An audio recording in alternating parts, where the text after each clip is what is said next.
want to begin by saying that we were not among the social scientists or political scientists or pundits who, before the election started, knew that Bernie Sanders would do very well and that Donald Trump would get the nomination.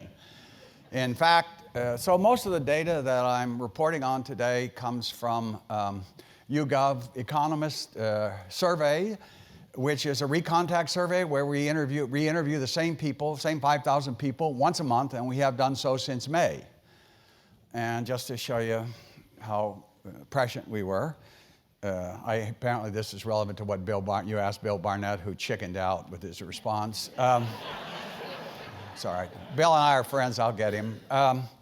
So the question was, we were sitting around in May, and there were like 92 Republican candidates for president. And so we're looking down and we say, well, we don't have enough room to put all this on. So Trump's name came up and we said, forget that. He's not a serious candidate. He won't be there in June. So as you see, we were exactly right. It turns out you'll see that turned out to actually be a benefit to us. And I'll show you why. And when I get there, I'll explain it again. So the first thing I want to say is that the United States has been in this period of, first of all, it's very nice to talk to an audience that was actually alive in 2000. I still teach Stanford undergraduates in like 2000. When was that? That was a time in which the Republicans, as you can see, had controlled the president and the House and Senate for 6 straight years, which was quite impressive. And it led Karl Rove with Nicholas Lehman, the New Yorker, to say the real prize is creating a Republican majority that would be as solid as the Democratic coalition. And Karl just wrote a book on the McKinley realignment, 1896. But the point is that that's in 2004. It looks like the Republicans are on a roll, and that's what happened, right? Because you remember 2006, and the Republicans lost 30 seats in the House. They lost 6 seats in the Senate. They lost 6 governorships. And then comes 2008. President Obama won big, House, Senate, 60-seat, filibuster-proof majority in the Senate.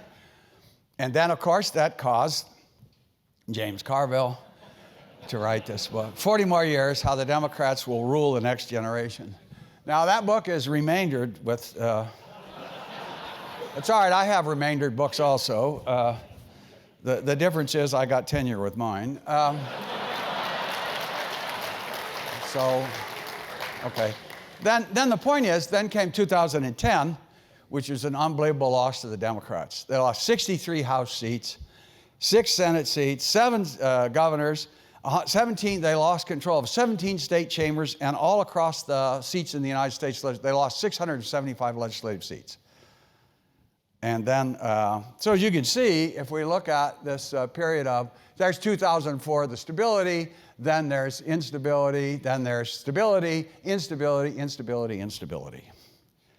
So that's the first thing. We live in sort of unstable times. And the next thing I want to point out is that's not just us. This is an instability, political instability index from 1945 to the present across the following countries: Austria, Belgium, Denmark, Greece, Ireland, and the Netherlands, small European countries. And you can see that, again, political instability in those countries is building up. Now, it's kind of a technical definition of political instability, and I always say, if you want to know, you can just email me at dbrady@Stanford. I'll tell you how we did that, and thus far I've got no requests. Because it's a pretty simple point. So the instability, and these are the big countries: France, Germany, Italy, and UK.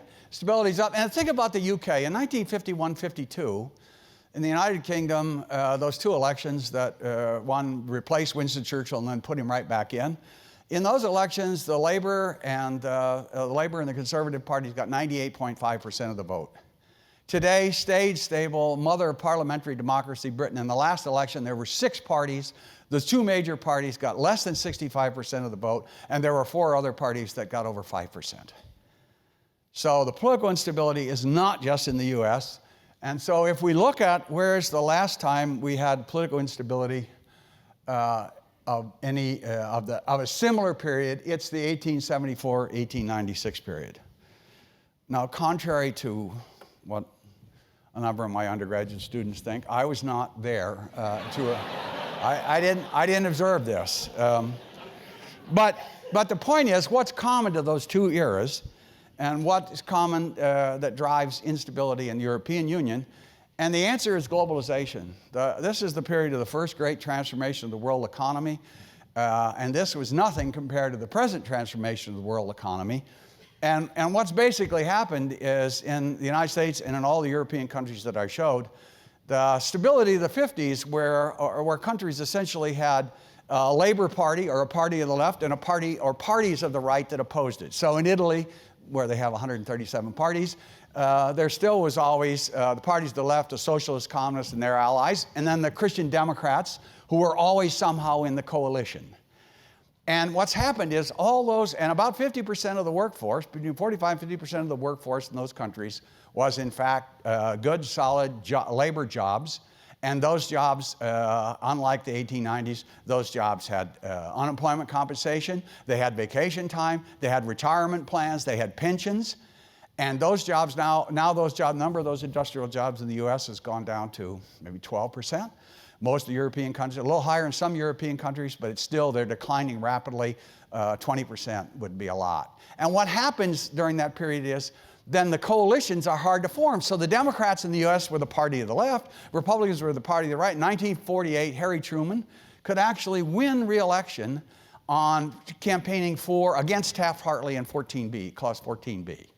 So what happens is, as that goes, then the Democrats, they don't have that base, that labor base, those jobs, the industrial base. Then they have to try and find somebody else to find partnerships. So they combine with academics and San Francisco types. And guess what? Guys who work in factories don't exactly always agree with the politics of San Francisco. The same thing has happened in the European Union countries and in OECD countries. Political coalitions are not as stable as they used to be. They flip around because of this transition of these away from these jobs. So that's the background that says, so don't think that the United States and Donald Trump is just a particular phenomenon in the US. That's a phenomenon all over. Now, because of the US political institutions, in the US it has to happen within a political party. In France, because of the French political system, you get the Front National and Le Pen. And in Denmark, you get the Popular Front. So, but the point is, it's the same phenomenon, in my view. It's the same phenomenon occurring all across the world.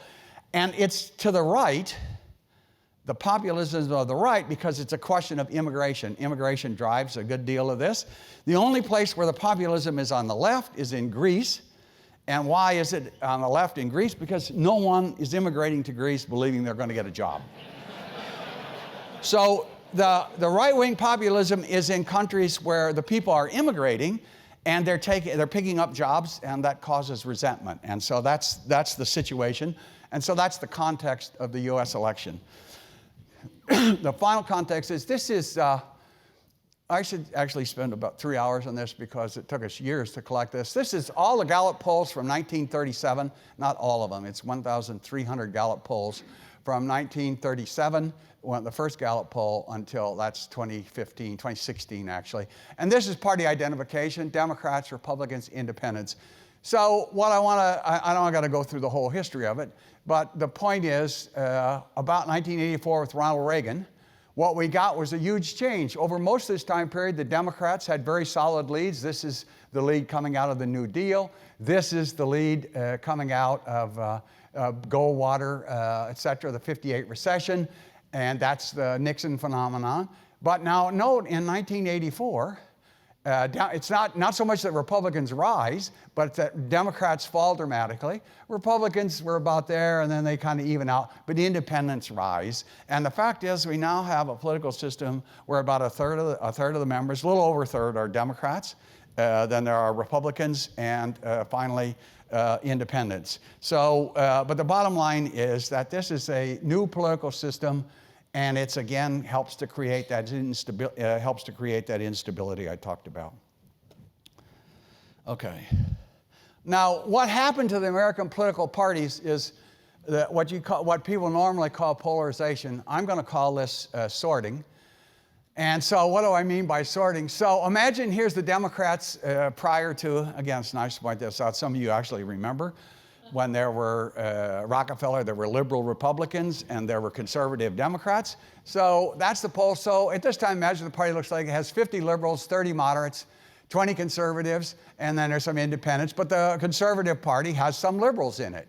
Now what's happened is the switch is now the Liberal Party has 70 liberals, 30 moderates, and then the moderates, they've gone. So they have a few moderates in each party, but the parties have sorted. They actually look more like European political parties now, in that the Democrats are further left and the Republicans are further right. Because one is further left, further right, then what happens is there are more people in the middle who are independent.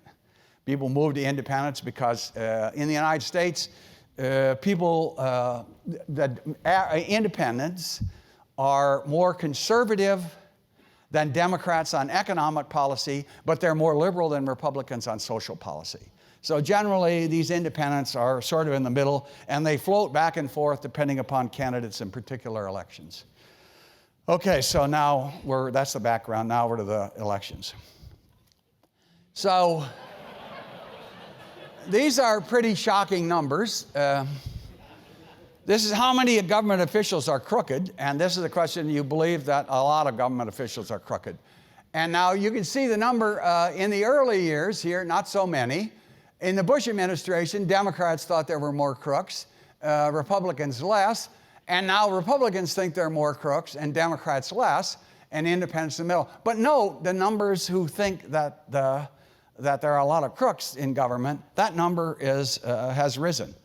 The second number over here is people believing government is run for a few big interests. And again, you see partisan differences here, but they sort of start to average out here, and the number is increased. Just a couple more. Percentage believing government is run for the benefit of all by year and party ID. That number used to be Democrats, it was in the 40s, but you can see partisan differences. But note now that in 2016, Democrats, Independents, and Republicans, about 6% of people believe that the government is run for the benefit of all. So that's a pretty dramatic decline. And then the number of people thinking government doesn't care about them has also risen to new highs. So you have, and let me ask a question. We, at Yougov, we did a couple extra besides the recontact, but we did an anger survey. How many of you hear or read something that makes you mad on a daily basis or more than once a day? Jesus, okay.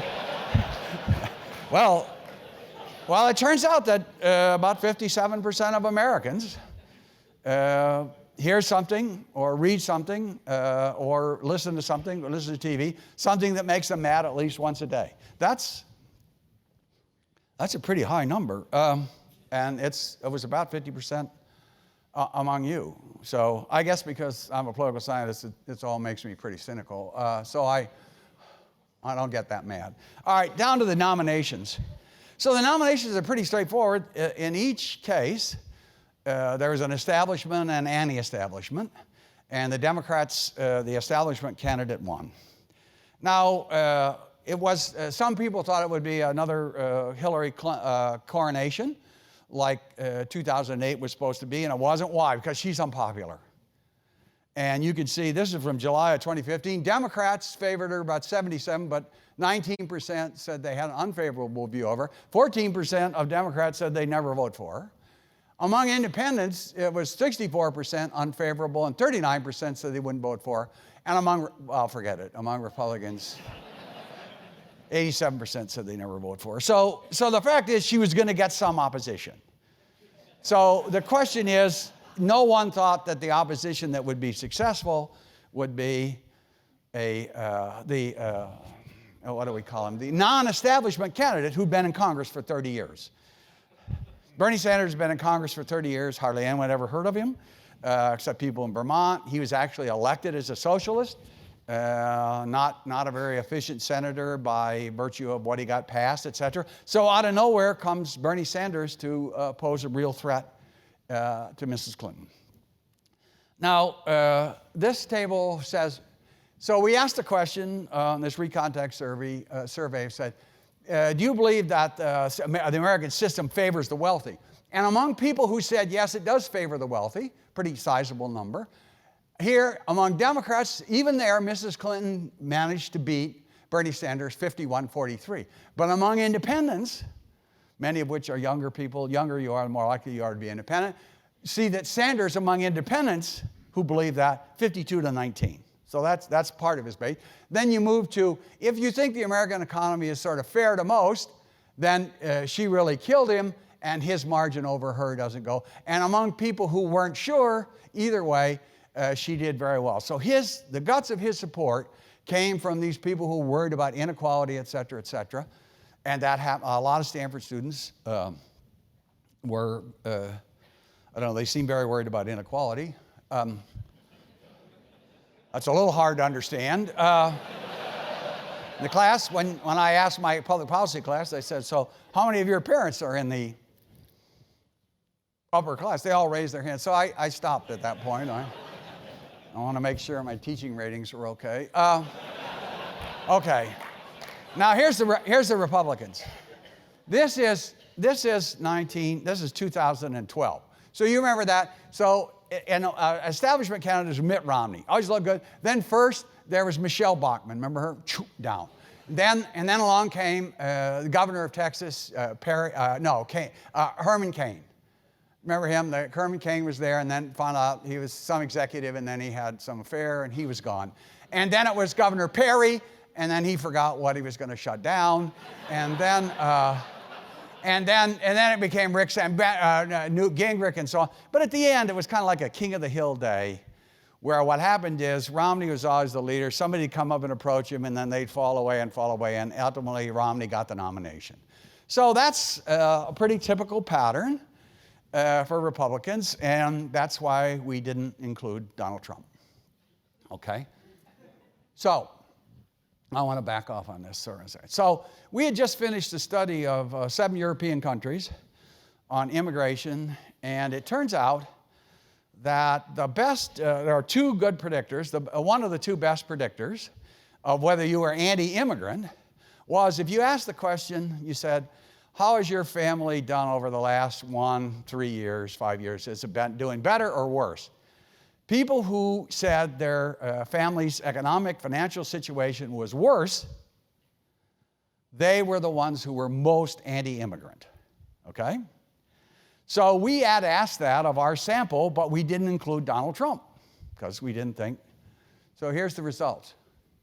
So you can see, of people, 38% of Republicans thought that their economic situation had been worse over the last year. So of them, when we asked what was their preference in May, the number one thing they were for, they had no preference. Number 2 was Scott Walker, who had about 13%, et cetera. Well, then Trump came in, made his anti-immigrant, made his build a wall in Mexico, et cetera, and then we'll cut back on the number of Muslims or whatever he said. And then now we have Trump in. Now look at. So of people who thought that their economic situation had worsened, their family situation had worsened over the last year, Trump now has 41% of these. That means, because that's 38%, that turns out to be about 3/4 of his support. So in July, he's the leader among 17 candidates with 22% of the vote. This is the basis of where the vote's coming from. And the question is, at that time, there's a lot of fighting in the Republican primary. So who's going to be the anti-establishment candidate? Well, Trump's there, Carly Fiorina's there, Senator Cruz is there, the surgeon is there, and so Mr. Carson's there. So the question is, they're fighting to be the outsider, and on the other side, they're fighting to be the insider. I want to be the insider. It's Bush versus Kasich versus Rubio, et cetera. And during all that fighting, nobody drops out. And the Republican Party had done 2 things. They pushed the delegate count up forward. They had more delegates earlier. And 2, they had more winner-take-all primaries. So Trump takes advantage of that. And so that's the good thing about us not getting that right was if we had Trump in the first one, we wouldn't have noted that difference. Now, and here is just, so here I don't have the same group. This is less affluent Republicans. These are people who are Republicans who have high school or less and make less than $50,000 a year, okay? So you can see, compared to all the other Republicans, they always are more supportive of Trump, and in the end, they're like 21 in May and July, right when he's clinching the nomination. You can see he's 20 to 22 points more popular with less affluent Republicans than he is with other Republicans, okay? And that is a short story of how he gets the nomination. Okay, now during the course of the nomination, both Mrs. Clinton, their popularity doesn't really shoot up. This is Clinton and Trump. She has a little bit of advantage on him, but remember, most Americans, still 54% of Americans have an unfavorable view of her. The reason she has an advantage is because even more people have an unfavorable opinion of Trump. So these are the two most unpopular candidates that since we've taken polls where we have any information, like starting in 40, we've had no information, nothing to compare to this. Okay. Now the elections. This is just one to show you that pollsters can be wrong. August 88, Bush is losing to Dukakis by 17 points. You remember President Dukakis. However, note, if you look at the rest of those, what really happens is when you make the largest number of errors is out, or the earlier you are. As you get past Labor Day, not much of a problem. The stuff tightens up. People who say they're going to vote for Trump are going to vote for Trump. People who say they're going to vote for Clinton are going to vote for Clinton. Things tie down, and it gets easier on those of us who do polling and write about the polls. It gets easier because public opinion stabilizes then, okay? So now I'm going to just talk a little bit about what happens, and these are 2 points that turn out to go against Republicans. First is turnout. This is turnout back 1788. And beginning about 1828, and I could explain that, but no one really cares. So, well, actually, that's Andrew Jackson, and because he got gypped out of the presidency, put political parties together, put elections on a regular basis, and the 1832 Census Act, but it's okay. But if you look across that whole time span, what you see is that in off-year elections, there's it averages about 15%. 15% fewer people vote in off-year elections than vote in presidential election years. So who turns out? So this hurts Republicans because here's 2008, 2010. What happens is there are fewer, in an off-year election, there are fewer young voters, more older voters, more white voters, fewer black voters, fewer Hispanic voters. And since if you look at those groups generally tend to favor Democrats. In a presidential election year, you expect Democrats to do better than they did in the prior election. And so here are voter turnout by race in 2000, 2004, 8, and 12. And as you can see, this is white turnout, 2, 4, 8, 12. So as you can see, the number of white voters decreases over time. The number of African-American voters increases. The number of Latino voters increases. And the number of Asian-American voters increases. And since those groups are more Democratic on average than they are Republican, that means presidential elections are affected. And here's white share of the population in swing states. And so you can see, again, 8, 12, and 16. You can see generally the pattern. And these, I leave these slides on. And if anybody wants a copy of the slides, just ask them, not me. Well, given the pay I'm getting, it's okay. I'm 0. Okay. So that's why it was okay if you wanted to talk and not sit down for a while. Actually, my pay went up. Okay, so this is Latino share of the vote in swing states. So you can see Arizona, Colorado, Florida, Nevada, those percentages, the percentage of Latino voters are up. Arizona, Colorado, and Florida and Nevada are all swing states, and Latino voters are more heavily represented there, okay? And that should all, when you think about elections, you have to think about that changing electorate. And here's the African American, Asian American share of population in swing states. Virginia is one where it makes a difference, and Nevada is another. Okay? So Republicans have, on average, I would say a 20 to 25% electoral college gap, given the way that set of voters is distributed across states. So, how many of you are from California? Anybody here think Trump will win California? Okay. New York? Think Trump will win New York?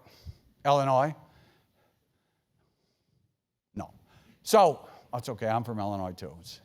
They generally, by the way, they haven't admitted anyone from the American Midwest here for 30 years, so it's kind of me and you, it's me and you. So, those are the states they just fly over. Okay, so the Republicans have this electoral deficit. It's about 20 to 25 in the Electoral College for the reasons I tried. Now, it used to be a lot better to predict these elections, and this is the good part. And here is a quote from a book written in 2010 by Lynn Vavreck, a very good social scientist at UCLA. And this, she didn't say this, but the blurb of the book says, the economy is so powerful in determining the results of presidential elections, political scientists can predict winners and losers with amazing accuracy. And that was kind of true. And here's the most famous of the models, called the FAIR model. Not because it's particularly fair, but the guy who did it was Ray Fair, who's an economist at Yale. So now what's useful, what's interesting about this model is all the economic models are retrospective. All they want to say is, look, if the economy's doing well, the 2 or 3 quarters before the election, the president's party gets, people walk in the booth and they go, gee, the economy's pretty good, I'll support the president, or I'll support the president's party. If the economy is not doing well, they punish the president and they punish the president's party. So all that Ray Fair knows in this model, all he knows is what in the 2 quarters prior to the election is real GDP growth. That's all he knows. GDP growth minus inflation, that number, plus the number of quarters in the last 16 quarters where the growth was over 3. That's all he knows. He doesn't know how popular the president is. He doesn't know if we're at war. He knows nothing. And look at how it works. That is the actual versus the predicted. To know just that, pretty damn impressive. So, and then the other thing was the two years they really missed were 52 and 68. And and then, by the way, sorry, in 2012, these models started to go wrong. Fair missed. A second model, by the way, is Guns and Bread. The second model said, well, the reason, there's 2 things at work. It's not just the economy. It's if Americans are at war somewhere, too many troops abroad, that'll hurt the president's party. And so this is a Guns and Butter. And note that the 2000 and 1952. So this is elections from 80 on. And the predictions are really pretty good. The only one that was really off was the 2000 election. And that was when Al Gore ran the worst campaign in American history.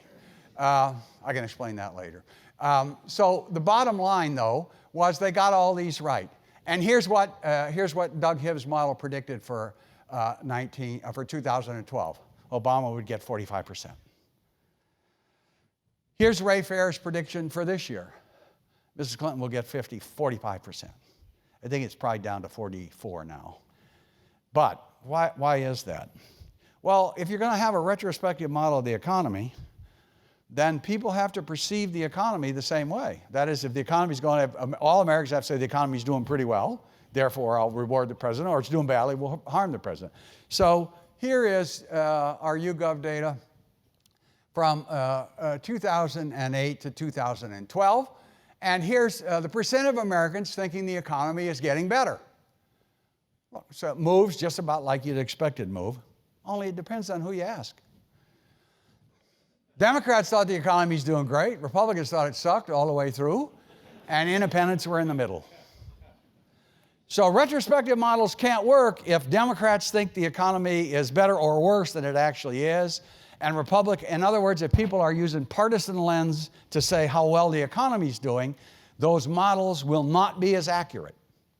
Now, obviously, there's a lot of work, but if it's in the range of the economy grew between 1% and 2.5%, that is the range in which people would be able to disagree about the effects. If it grows 8% or you lose 18%, then that's probably not relevant.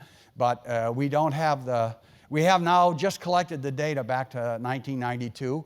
But this phenomena first pops up where you get significant differences between Democrats and Republicans on how the economy's doing. It first pops up in about 2005. Prior to that, Democrats and Republicans, they moved together. Okay, so then how did Obama win? Okay, so here's the way. In 2012, there were 38% Democrats, 32% Republicans, and 30% independents. Obama won 92% of the Democrats, and Romney won 93% of Republicans. So roughly speaking, and they split the rest of it. So basically what happens is President Obama got the same percent of a bigger number that Romney got of a smaller number. So basically, if you think of it, going into the independents, Romney had to make up a 6-point difference. And he didn't, okay? He won independents, but he didn't win big enough. So overall, he loses 51-47. So here's, and when you think of the parties, parties are aligned by groups. So as we look at that, we see that men made up 47% of the electorate, and they voted by 7%. There was a gender gap. 7% of men voted for Romney.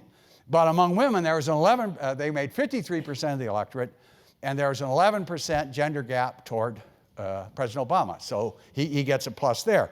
Among whites, Romney wins by about 20 points. Among blacks, Romney loses big. Among Latinos, he loses big. High school, now here's going to be a difference between now. High school graduates are about 25% of the population, and Obama won them. And now college, the opposite, college graduates, and as they have since 1952, when we have data on this, college graduates have always voted on a margin, voted Republican. Okay, so then what I want to look at is here's the Yougov polls. So generally speaking, and this first one is this one here is what the panel is in July. This is August, and that's our first poll in September. And you can see that in general, the Democrats have between a 9 and 10-point lead over Republicans. So that's the first thing. So when I'm trying to look at what Bill Barnett said about predicting, you're trying to predict what's going to happen, I want to know how many Democrats there are and how many Republicans. So, and here, there are more Democrats now than there were in 2012. Okay? And now the second one, presidential vote intent. These are Democrats. These are Democrats in June, August, and September. I have some more recent data, which I'll show you in just a second. But you can see that Mrs. Clinton started running into trouble. She was at 82%, then she was at 73%, and then she bumped up a little bit to 77%. That was right after the first debate. But in short, she hadn't yet sealed the deal with Democrats. Obama was at 93%. She wasn't there. Now, how about Trump? So this is Trump in June and August, and then now we have September. And again, Trump hadn't sealed the deal. He went from 74 to 77. Then after the first debate, he was back down to 72. So you can see on that grounds that the deal isn't sealed. It's not exactly like there's more uncertainty out there among the parties. And now this is independents, and this is independents in, again, July I'm sorry, that should be June, July, no, June, July, and September. But again, the point is that among independents, Trump was winning, but he's not winning by enough to make up that partisan difference. So through most of this, it got down to 2 points at one point, but most of the time we were 3, 4 points for Mrs. Clinton with this recontact survey. Now, here is the kind of plot of that. And here is, I could not finish plotting it this morning, but I did have our latest poll after Mrs. Trump did not have a good week. Mrs. Clinton is now at 88% of Democrats, big jump up. Trump is at 81, and now independents are split dead even. That's in our poll. I just saw Fox poll, and the Fox poll has her at about 91% of Democrats, and she now leads among independents 36-35, and Trump has fallen to 74% among Republicans. So as I look at the election, it seems to me that the only thing that's kind of striking is we still have 15, 16% who won't go. So 8% or so still say they'll vote for Johnson, Stein, some other third-party candidate, and 8% say they're undecided, okay? So we know that third-party candidates, as you get closer to the election, the normal pattern for them is to fall. John Anderson, when he ran, nice to be able to mention that. Some people know who he was.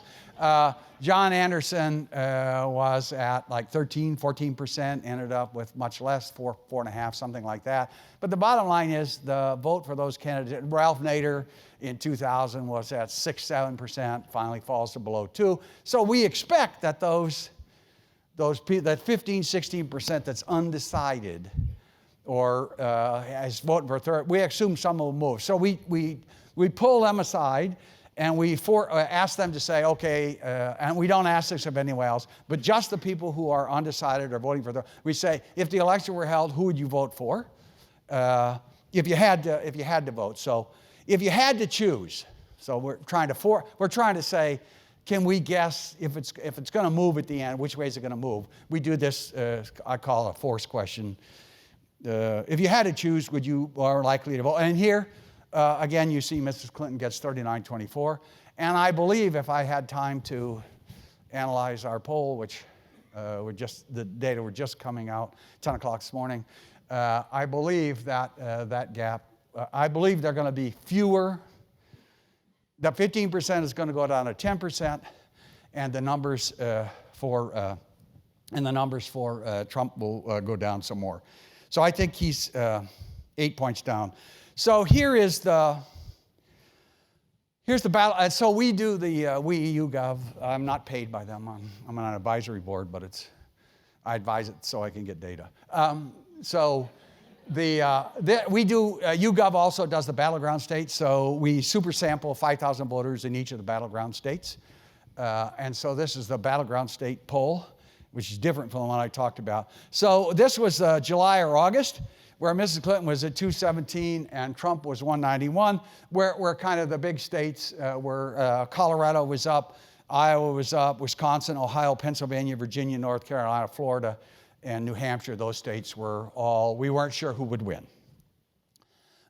And this is pre the first debate, when Trump, the email stuff had come out, and it was pretty close then. That's the point where we had her up by 1 point. And now you can see that the Electoral College gap has tightened. And you have, again, the same states up, but other states had swung. Okay, so what's it look like today? Today, our last poll was we had 260. For Mrs. Clinton, with the states that were up for grabs are Nevada, Florida, Georgia, Ohio, and Minnesota. So I believe that Iowa will go for Trump, and I think Arizona will go for Trump. I believe Florida will go for Clinton. Georgia will go for Trump, and Ohio will also go for Trump. So, but that's plenty of votes to take her over. So the question is, it doesn't, as you look at that map, it looks pretty hard for him to be able to get there. And now I have to finish with the Senate. So here's the Senate today, 46, we have 46 Democrat. The only state we have for sure swinging is we have Illinois going to the Democrats. So what other states are up? I'm just going to give these up because I'll give you my prediction, because if I'm wrong, who cares? What can you do? What can you do to me? Ooh, he was wrong. So I think Indiana will go Democratic. I think New Hampshire, Kelly Ayotte will lose. Rubio will win Florida. I have no idea in Nevada. And so my prediction would be, and Wisconsin will also ultimately go Democrats. So my prediction at this point is 50-50, 50 Democrat, 50, although it could go 51-49 at this point. Now, to the extent that Mrs. Clinton's lead increases, that drops the Republicans' candidate. Now, what about the House of Representatives? Well, that's hard to move. So we have 200 they have 231, you need 218. They have 207 seats over here in these two categories that look pretty safe to us. And then the Democrats have a whole bunch of seats that look safe there. So it's only this set of seats in here. So my best guess at this point is it's closer than it was 10 days ago. 10 days ago, I would have said the Republicans will lose 8 seats. Now the Republicans, I think, are at about 220, 222 for sure. But if Mrs. Clinton lead continues to pop up, then it could be at stake. The generic ballot question, which is the one we usually ask, if you had to vote in the election, would you vote for a Democrat or Republican? The Democrats are now close. It's 4.4. Generally, that has to be around somewhat over 6 to change as many seats as are necessary. So I think that's it. Questions?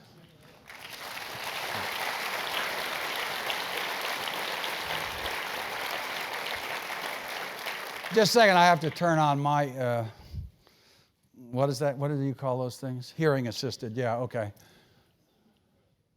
I have a question. Oh, yeah, sorry, Becky. Do you think there are any closet Trump supporters that won't give you the proper answer but may come out and support him? Well, so that's a question that comes up all the time. So we take that seriously. It's somewhat similar to the Bradley effect that people talked about. So I went back, we went back and looked at all of our polls in the primaries. That is, Yougov, were we off in any Yougov economist polls, were we off in any of the primaries? And sure, but we were within 2 or 3 points. Did we predict a state wrong? No. When we thought Trump would win, he won. So the best is what you say possible? Yes. Do we have any evidence of it? I can't find it. So the best we could do was go back and look at what people said they vote and how the state vote turned out in the primaries. We didn't get any difference there. On the other hand, I don't have Democratic blue-collar voters. I don't have Democratic people who would normally vote Democratic who are blue-collar. They might not say they're the set. So we're looking at them and oversampling them, and thus far have not found any evidence of it. Doesn't mean it's not there, but I don't think it is. Yes. Yeah, as to the economic, the state of the economy. Yep. Has this been looked at that as that was understood to be a convince people that the economy is doing well with gas power, or that it's doing well with power? That's a very smart question, and yeah, unfortunately I will. The reason is I can't answer it. So he says, so has anybody looked at the fact that as people see what's going on with the economy, they tailor their campaigns to it. And as they start to tailor their campaign to it, that would interact back and change. So that's called an endogeneity problem. And we've collected the data back to 1992. And my colleague Doug Rivers, who is a superb statistician, he'll have to solve. We know that's a problem, and he's working on it. But I personally am not capable of solving that problem. And as you can see why it's a difficult problem, but he says he's got some model that can do it, and I believe him when he does it. So, I mean, he's capable, but it's a tough problem. It's a very good question. So it just could be endogenous, and we don't know. Oh, all right, so the economy is booming. We're paying off the debt. There's 2 people unemployed in America. We're all getting rich. And Al Gore decides to run to the left. His campaign slogan should have been, "You like the last 8 years? Stick with me. I'll keep my zipper up, and the next 4 years will be great." I mean, if he ran with that campaign, he wins. But for some reason, he chose to run to the left, giving Bush an opportunity to come in with compassionate conservatism and take the votes. So when we mean by the worst vote, all those models predicted that the Democrats would win by 8 points. Now, they did win the popular vote, but the fact that it was as close as it was is what we mean by a bad campaign. Quick reminder. Yep. Oh, well, yeah, okay, so I don't know what's happening, so I have no idea. Are you asking the question? Oh, no. Thank you very much. On that note, how do you incorporate the individual campaigns and politicians into the larger macro economic picture? Well, the way I tried to model it, another good question. Somebody ask me a question, straightforward question. Who's going to win? No. Look, so his question is, how do I know how much is the campaign and how much is other? So the way I used to use that economic model was to say that was the baseline, that all ceteris paribus, all other things being equal, then you would expect that would be the result. So you could try and measure the campaign based on how well that model predicted, and then you could look at mistakes. So we would poll, say in 2012, we polled for, remember the Romney 47% mark and the Etch-a-Sketch, and we had all that stuff in, and it turns out that those things don't matter very much. I'll give you an example. On 47%, won't vote for me because blah, blah, blah. So the first week we asked that question, about 65% actually had heard of it and got it right. They knew who said it. A week later, it was down to like 50% remembered it. At the end of 1 month, only 35% of voters remembered it, and half of them got it wrong. They thought it had been said by the other candidate. So those aren't the things. So then the problem is the aggregation problem, right? It builds up. Okay, it simply builds up, and then suddenly people decide on the basis of all that evidence, but it's hard to put that evidence together. So let me say on the Fox News poll, which I just got from Darren Shaw, who's their pollster. They have a Republican and Democrat. Darren's the Republican who does that poll. He just sent me their results, and they find now that there's a swing. Women over 45, 12% moved away from Trump from their previous poll, and they had women over 45 and elderly people had also moved 11 points. And in their polls, Mrs. Clinton now led on everything, even this is the most amazing thing, of people who thought that the president's health care program should be repealed. 52% of them thought that she would do a better job on health care than him. So there's movement now. There should still be some movement back, but it's that kind of aggregate movement that you try to measure, and it's hard. I have no idea, yeah. Well, can I ask a question? So I'm a visitor here from Hong Kong. Okay? So we, from outside looking in, we couldn't figure out. Say that again, please. We we are disappointed at the quality of the candidates because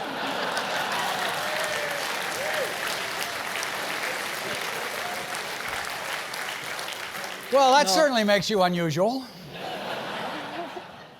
I think with this country, so many brilliant people, you know, and here, the politicians, I don't know what they're doing. Can you explain? I mean, you should do a survey and find out why they pick these kind of candidates. I don't need a survey.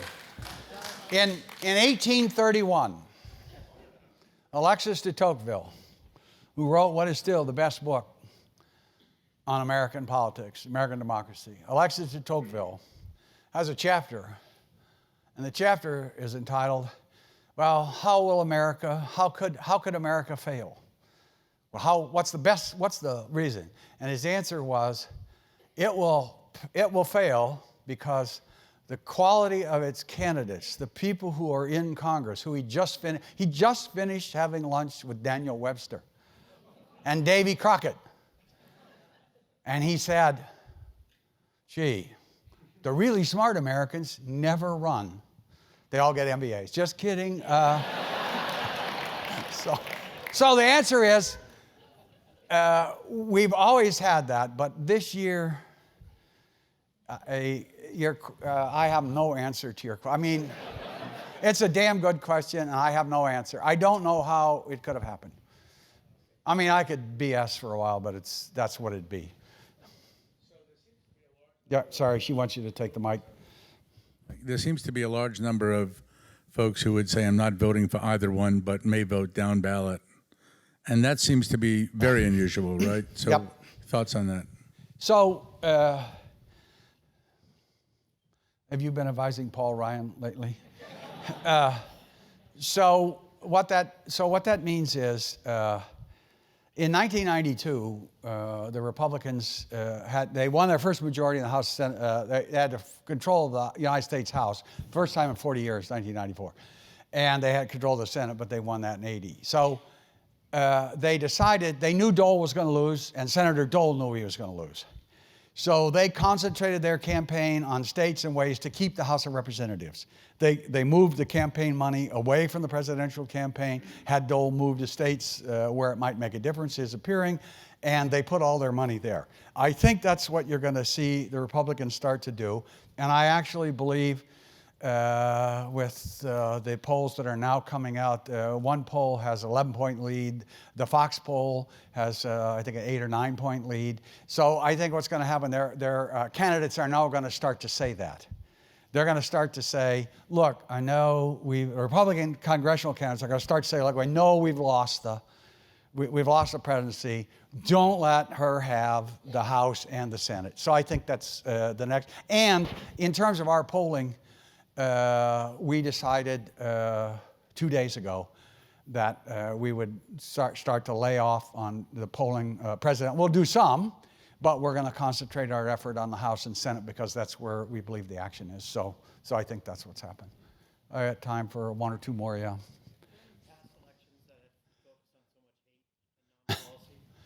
Are there any elections that have, are there any, geez, sorry I asked. Are there any previous elections that were, had so much hate? Yeah, lots of them. And they ran against Andrew Jackson's wife, saying she was a prostitute. Remember Grover Cleveland, Ma, their slogan against him was, Ma, Ma, where's my pa? Because he'd had a child out of wedlock. Warren Harding, when he got the nomination, and they called and said, you have to call your mistress to find out if she'll tell, da-da-da-da. So there have been. Now, that hasn't happened since the rise, really, of radio and TV. Now, and this is just pure speculation, but I think one of the things that happened was when we had 3 TV stations, when an event occurred, there was kind of a common Walter Cronkite interpretation of it. Can you imagine mentioning to Stanford undergraduates a Walter Cronkite interpretation? Yeah. So, Walter, there was a common sort of interpretation. And the point I'm making is in the days in which those campaigns were so vile, remember the Lincoln campaign was not pretty for the president. So, well, in those days, the press was not objective. It was exceedingly partisan. Right? There was a Republican paper, a Democrat paper, a Whig paper, et cetera, et cetera. So now what's happened with our media is we've started to go away from that, right? News, if you watch Fox News, it says something. If you listen to NPR, it says something. So that's sort of broken up. You can listen to whatever you want. You can only listen to one side, not get the others. And the TV, regular news stations don't have an hour-long report. Not as many people watching. So we're kind of going back. So my hypothesis is roughly, we're sort of going back to that old partisan press, and partisan presses are maybe inclined to give you those kinds of primaries, and so we'll see. Now, Timothy Garton-Ash, a British scholar, has been studying this in Europe and the U.S., and he argues that because in the European countries they don't allow so many different kind of stations, they don't get the same kind of phenomenon, and he has some data on that. It's a really good idea. I'm not convinced that the data show that it's correct yet. So I'll take one more. Yeah, okay. Yes, could you speak to the importance of women generally and the importance of women and the importance of women to the electorate? Well, I'm married. I've been married for 47 years. I have 3 daughters who still speak to me. They still speak to me. And they all make more money than I do, and I'm really happy about that. So women in the electorate are, that's Trump's biggest problem, obviously, and they've fallen away more. So they're 53% of the electorate. In general, my friend Morris Fiorina has a paper that argues that women tend to be more Democratic because in general, they're nicer, kinder, more sympathetic, and want to reach out to help people. In comparison to men. And there's a significant amount of survey research data that shows that. But in significance of women in general, I'll give you the names and addresses of my daughters, and you can write them, and they can tell you. So thank you very much.